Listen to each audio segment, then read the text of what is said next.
এই অন্তর্বর্তী সরকারের ব্যর্থতার দায় কেউ আমাদের ঘাড়ে চাপিয়ে দেওয়ার চেষ্টা করছে। তো এটা ঠিক নয়। এই সরকারের ব্যর্থতার দায় এই সরকারেরই। এরকম একটি মন্তব্য করেছেন হাসনাত আব্দুল্লাহ। অথচ আপনি জানেন যে আমরা কিন্তু এই সরকারকে আগে সমালোচনা করার সময় কিন্তু আমরা বলতাম যে এটা একটা কিংস পার্টি গঠন করেছে বা এই হাসনাত আব্দুল্লাহরা হচ্ছে সেই এনসিপির কিংস পার্টি এবং এই কিংস পার্টিকে ডক্টর ইউনুস ওন করেন এবং এর জন্য কিন্তু ডক্টর ইউনুসকে যথেষ্ট সমালোচনার সম্মুখীন হতে হয়েছে এবং তারা কিন্তু একে অপরের জন্য মানে কতটা নিবেদিত ছিল তার প্রমাণ হচ্ছে যে ডক্টর ইউনুস যখন আহ, তিনি পদত্যাগ করবেন এরকম একটি খবর যখন বাজারে এসেছিল তখন সবার আগে কিন্তু সেখানে নাহিদ ইসলাম গিয়েছিলেন এবং নাহিদ ইসলাম গিয়ে কিন্তু তার রাগ ভাঙিয়েছিলেন এবং তিনি পরবর্তীতে আর পদত্যাগ করেননি। তো এই ছিল তার সাথে এই এনসিপির সখ্যতা।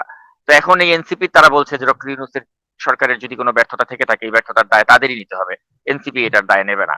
তো এই যে ইতিমধ্যেই তারা কিন্তু দেখা যাচ্ছে যে তাদের একটা মোহভঙ্গ বা আশাভঙ্গ হয়ে গেছে এবং এরা একজন আরেকজনকে এখন আর ওন করছে না। আর যেদিন থেকে ডক্টর ইউনুস তারেক রহমানের সাথে মিটিং করলেন এবং যখন তিনি বললেন যে ফেব্রুয়ারিতে নির্বাচন হবে এবং বিএনপি যখন তার কথায় আশ্বস্ত হলো যে আসলেই ফেব্রুয়ারিতে নির্বাচন হতে যাচ্ছে, তখন থেকে কিন্তু আমরা দেখতে পাচ্ছি ডক্টর ইউনুস কিন্তু ওই আপনি যে ইউটিউবারদের কথা বলছেন প্যারিসে বসে যে ল্যাংটা সোলেমান বা তাদের যারা রয়েছেন তারা এখন এই ডক্টর ইউনুসকে একসময় খুব বেশি মাত্রায় সাপোর্ট করতো।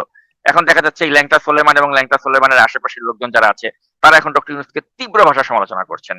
এনসিপি তারাও তাকে তীব্র ভাষায় সমালোচনা করছে। এর মূল কারণ হচ্ছে যে ডক্টর ইউনুস এখন নির্বাচনের দিকে হাঁটছেন, ফেব্রুয়ারিতে নির্বাচন দেওয়ার জন্য তিনি একেবারে মনস্থির করে ফেলেছেন এবং এই দোষেই তাকে এখন যত ধরনের সমালোচনা করা যায় সেটা এই ল্যাংটা সোলায়মান বা এনসিপি বা যারা নির্বাচনের বিরুদ্ধে তারা করছে। আপনি কি তাই মনে করেন?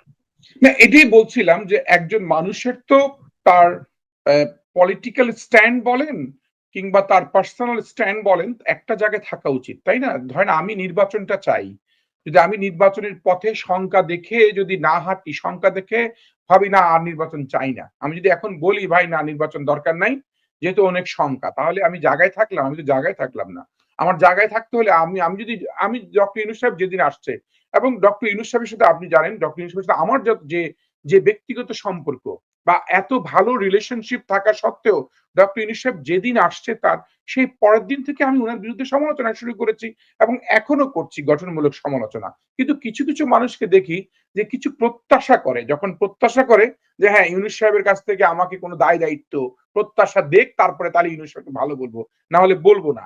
এই যে একটা মানসিক অবস্থা, তার মানে আপনি আপনার কথা বিক্রি করছেন আপনার স্বার্থকে কেন্দ্র করে। আর স্বার্থকে কেন্দ্র করে কথা বললে তো তাহলে আপনি মানে আপনার একটা রিজনেবল কথাবার্তা বলছেন না। আপনাকে একটু চিন্তা তো করতে হবে যে আমি আমি এই কথাগুলো তো রেকর্ডেড। আমি আজকে কি বলছি, কালকে কি বলছি, এটা যদি পার্থক্য হয় তাহলে তো বড় সংকট।